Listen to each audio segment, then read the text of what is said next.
Hey Team Excel, Brian Reynolds here from the Nashville area, hanging out in a Target cafe today.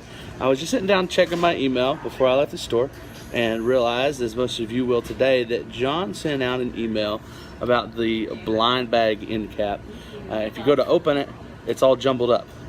Then John, not too soon after, sent an email out with the fidget spinners and said that he went ahead and organized the list. But then he also gave a short explanation of how to single out your name. If you're using Google Sheets, which is what I'm using, it's a little, I don't know, maybe difficult to figure out how to organize it to where it's just your name that pops up, where you don't have to sit there and search by eye where to find your name and then relate it to your store, relate it to the display size, and it's just a complete mess to try to figure out. So I'm just going to show you real quick how to do that.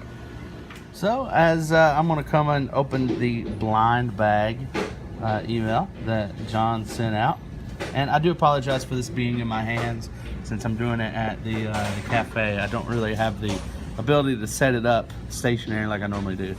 But when you open this this document, so everything's completely jumbled and mixed up, I would have to come through and search for my name. So find my name, Brian Reynolds, go find the store number, and you can't even see the whole number. Then I have to scroll all the way over and find the display size and the date, and just nobody has time to do that. It's a waste of time, waste of your time, waste of company time, and nobody wants that. So what John's talking about in his email, where he kind of gave the explanation of doing it, is you have the row of that's the TAM column, and he talked about an arrow. So that arrow is right here, right underneath the letter D.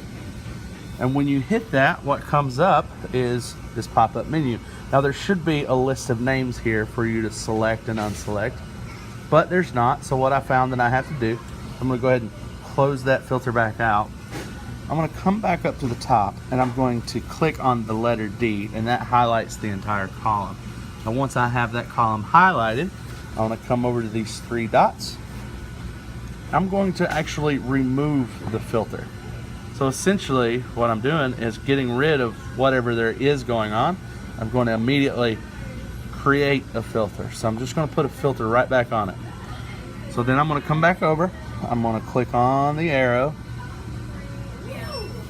And then, so your pop-up comes back up at the bottom. And now there's a list of names. So in order to get rid of all those names, like John said, to unselect all, don't go through individually and unselect them, just hit clear. Clears all the check marks from the side.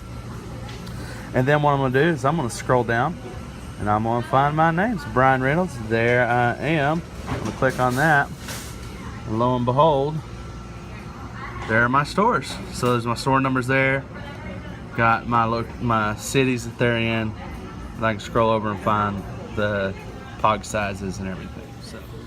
So it not just only pertains to this particular email that John sent out, but any email in the future that you get where there's a document that it's all jumbled up and you can't see just your name and you need to select just your name, so it's a lot less confusing, a lot less of a waste of time.